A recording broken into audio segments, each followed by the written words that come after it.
अध्यक्ष सुधीर भाऊ एक मिनिट ऐका. नाना न्याय द्या.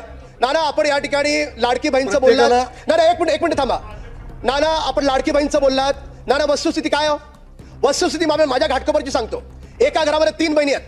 त्यांना दर महिन्याला 7,500 रुपये मिळणार आहेत. तुमचे कार्यकर्ते जाऊन चुकीचा फॉर्म भरतात.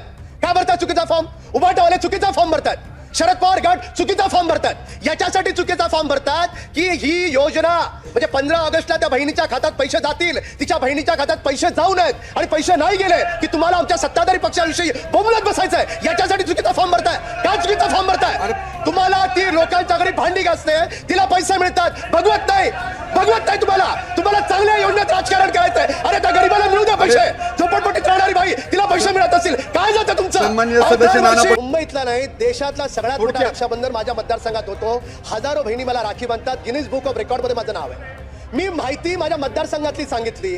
तिथे माझ्या लाडकी बहीणमध्ये एका घराला भांडी घासणाऱ्या माझ्या बहिणीला 6,000 रुपये मिळत असतील. त्यांच्या पोटात का दुखतं? का चुकीचा फॉर्म भरतात? हा माझा सवाल आहे.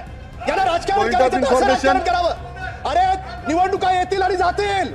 सत्तेत कोण येईल तर परमेश्वर ठरवेल. पण तुम्ही त्या गोरगरीब लोकांना, त्या बहिणींना मिळणारे पैसे अशा पद्धतीने तुम्ही जर राजकारण करत असाल तर परमेश्वर तुम्हाला माफ करणार नाही. लक्षात ठेवा. अशा प्रकारचं राजकारण तुम्हाला करता येणार नाही. त्या बहिणींना पैसे मिळतात. माननीय मुख्यमंत्री, उपमुख्यमंत्री हे सरकार त्यांना पैसे देत आहे. काय तुम्हाला अडचण आहे? काय तुम्हाला प्रॉब्लेम आहे? काय तुम्ही चुकीचे फॉर्म भरताय? काय तुम्ही त्याला गैरसमज पसरवताय? काय तुम्ही त्या लोकांमध्ये चुकीचा गैरसमज पसरवताय? तुम्हाला अधिकार नाही नाना, तुम्हाला अधिकार नाही. तुम्ही माहिती घ्या. पूर्ण महाराष्ट्रभर ही योजना फसली पाहिजे. हा तुमचा प्रयत्न आहे आणि हा दुर्दैवी प्रयत्न आहे.